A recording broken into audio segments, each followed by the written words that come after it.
Hey y'all, I'm Warner Hodges, I'm Jason Ringenberg. and you're watching Underkill TV.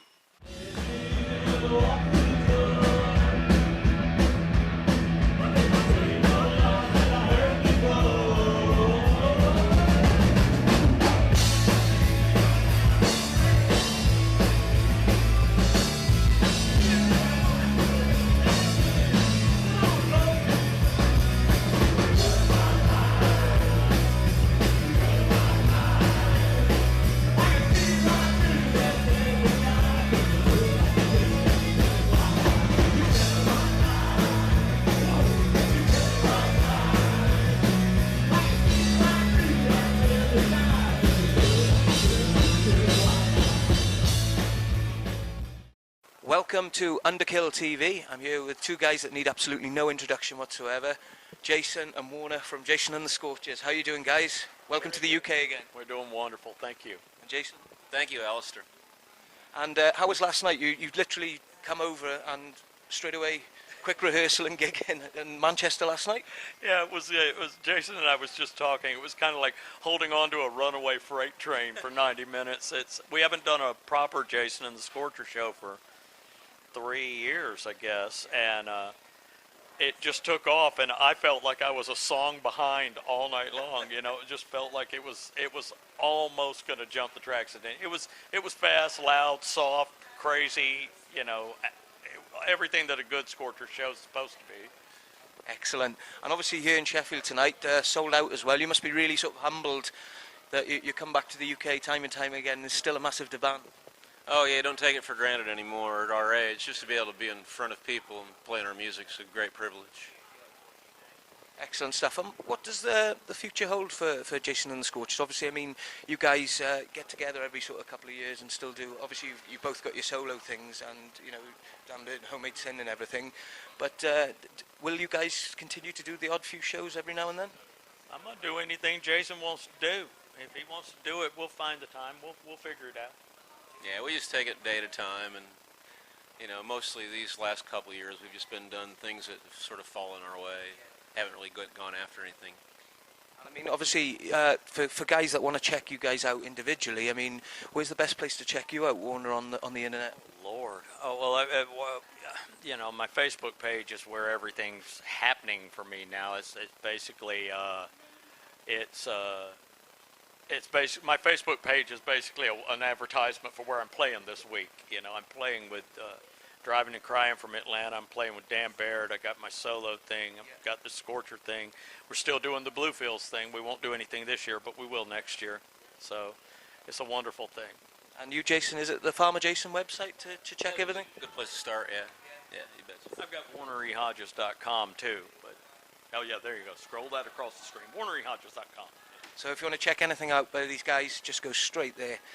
And obviously, like Jason, I wanted to ask about Farmer Jason thing. That started off, you sort of done it with it for your kids, wrote songs, and it turned into this, snowballed into this sort of global phenomenon, dare I say. Well, I don't know if global phenomenon is quite the word, but we're doing a lot of work with it, and we really enjoy it. It's great. It's a wonderful thing to just sing for kids. Would you be any chance to be coming back to the UK with Farmer Jason? I did. The last tour I did was 2 years ago, and we might, but no, right now we're still in the States doing work there most of the time. Warner, obviously you're back in the UK later on in the year, am I right? I'm back in September. I got a 3-week solo tour, and then I'm back in October. We come with a new record with Dan Baird and Homemade Sin, which will be really great. Excellent. And when would that look to be coming out then, Warner? The new record should be an October 1st release. Yeah, we're literally mixing as I speak. I'm getting mixes that I'm listening to in the hotels. So. Wow, excellent stuff. And obviously, I wanted to go back to the last sort of Scorchers album. Obviously, Jason, as you said just before the start of the interview, there was a Welsh connection in a song there. What's the connection with Wales then? I've always enjoyed playing Wales. I vacationed there once with a former girlfriend. I just love the whole Welsh thing. You know, I don't know how else to say it. But yeah, I did the hikes and stuff, and I really love the country. And obviously before my time, has the Scorchers ever played Wales? I don't know if the Scorchers have. I played Colwyn Bay almost every solo tour. Yeah. I go up there almost every solo tour. Yeah, it's fantastic. Yeah, got a nice core of fans up there. Yeah. And another thing I wanted to go back to ask you guys as well. Obviously, I discovered the band, obviously, and from the band, obviously, solo things through Ginger Wildheart. How did you end up meeting Ginger Wildheart? I mean, obviously, I know he's a big fan, but how did the whole thing sort of come together and meeting him? Well, the first time I remember Ginger was at the Mean Fiddler. The Wild Hearts kind of crammed themselves onto a bill. They were not on the bill, and they were going to open up for Jason and the Scorchers. This is when we did the reunion tours.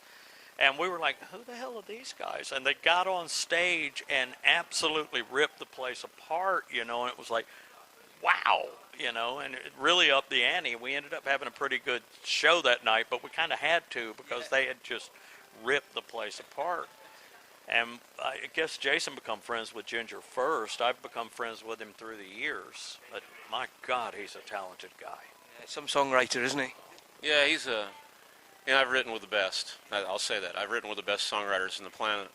And Ginger he's just premium, man. He's walking creativity. He reminds me of what Allen Ginsberg said about Dylan in the mid-'60s. He's walking in creativity. And Ginger's like that. He's always creating. He's constantly creating. And obviously, with you guys now, you go back. I think you've got the Ramblin' Man Saturday, which is a big festival for you guys. Are you looking forward to playing that? Of course we are. Yeah. I mean, the Scorchers have always been a live thing, and put us on stage in front of people, and we, you know, drop your nickel in there, and we'll do our thing. You know, it's what we've always loved doing. You know, it's the band was based on live. I mean, we've obviously got some great songs. Jason's wrote great songs through the years, and we've been fortunate other people have contributed. But the band's a live band. It always has been a live band, a live experience, and the Ramblin' Man thing will be wonderful. And that's one thing that sort of drew me, obviously, to the band, is the amount of energy you guys put into the show. I mean, you guys absolutely put your heart and soul into the show, which you don't sort of see with a lot of live bands these days. You really do put everything into it, Jason. Well, yeah, I don't think the Scorchers ever leave anything on the stage. You know, we give it what we've got, I think, anyway. We certainly try. And obviously, I know you guys are really busy, so I'll try and sort of wrap things up pretty quick. No problem, dude. You drove 7.5 hours. We got a little time. I appreciate that.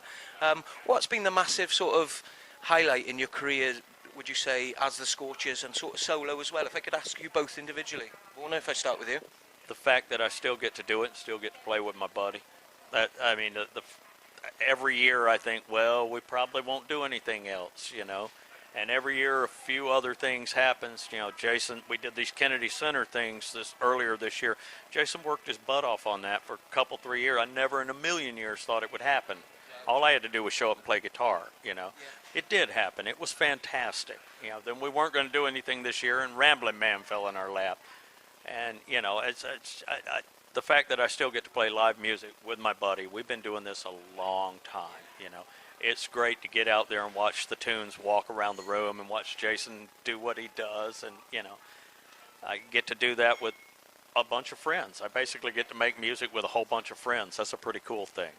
And Jason, what about yourself? What's been your personal sort of highlight? That's a really good question, and I've been thinking about it as one has been talking.